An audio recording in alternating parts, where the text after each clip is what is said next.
नमस्कार दोस्तों, मैं आपका दोस्त जयप्रकाश। स्वागत है आप सभी का हमारे YouTube चैनल पर। नए वीडियो के साथ मैं फिर से आपकी सेवा में हाजिर हूं। तो चलिए दोस्तों, आज की वीडियो में हम चर्चा करने वाले हैं धतूरे के विषय में। जैसा कि आप इसे देख रहे हैं, इसे और भी अन्य नामों से जाना जाता है, जैसे कि धतूरा, धतूर, धातुर और कनक आदि नामों से इसे जाना और पहचाना जाता है। और अगर इसकी बात करें तो धतूरा का पौधा जो है भारतवर्ष में सभी जगह प्राप्त होते हैं। चरक ने इसे कनक नाम से संबोधित किया है। सुश्रुत संहिता में भी इसका वर्णन प्राप्त होता है। रस शास्त्रों में इसकी गिनती विष वर्ग में की गई है, क्योंकि ये बहुत ही जहरीला होता है। इसकी दो प्रजातियां होती हैं, एक सफ़ेद धतूरा और दूसरा काला धतूरा। सफ़ेद धतूरा अधिकांश देखने को मिल जाता है, किंतु जो है काला धतूरा कम ही दिखता है।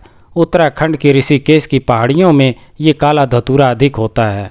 तो इसके कुछ गुण और तासीर की अगर बात करें तो धतूरा विष युक्त मदकारक तथा ये जहरीला होता है।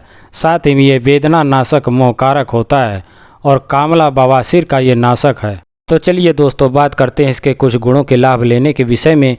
तो जैसे कि स्तनों की पीड़ा हुई तो आप धतूरे की लुगदी पीस कर उसमें हल्दी मिलाकर और इन दोनों को बराबर पीस करके आप स्तनों पर इसको बांधते हैं, तो उससे जो है स्तनों की पीड़ा मिट जाती है। तो चलिए आगे बढ़ते हुए बात करते हैं बीवाई के विषय में।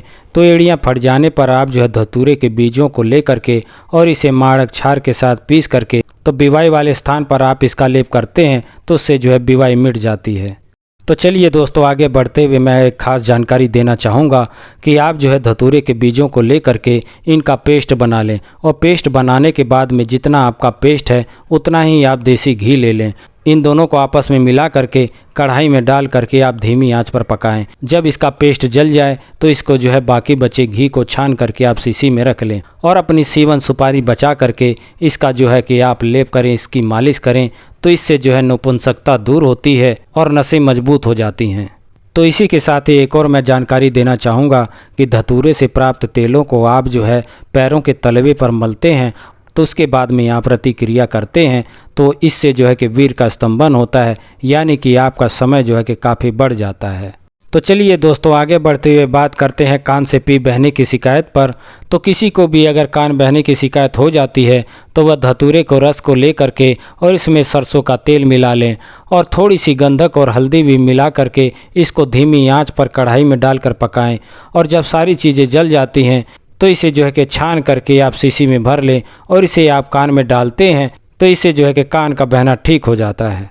तो चलिए दोस्तों, अब बात करते हैं कहीं पर भी सूजन हो जाने पर तो आप जो है इस धतूरे के पंचांग को पीस करके आप वहाँ पर इसका लेप करते हैं, तो उससे जो है सूजन हट जाती है। और चाहे वह गले की सूजन हो, चाहे ग्रंथि शोथ हो, चाहे वह जोड़ों के दर्द और साथ में जो सूजन हो जाती है वहाँ पर भी ये अच्छा काम करता है। आप चाहें तो इसके पत्ते को भी तेल लगाकर तवे पर सेक कर सूजे हुए स्थान पर या दर्द वाले स्थान पर लगाते हैं, तो उसमें भी ये बहुत फ़ायदा करता है और वहाँ पर आराम जल्दी ही आ जाता है।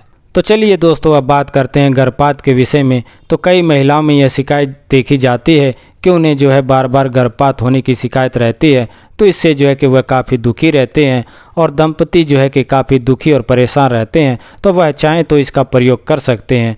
आप जो है पवित्रता से धतूरे की जड़ को ला करके गर्भिणी के कमर में हर समय बांधे रखने से ये बहुत ही उपयोगी माना गया है। ऐसा जो है कि शास्त्रों का कथन है और शास्त्रों में ये वर्णन प्राप्त होते हैं।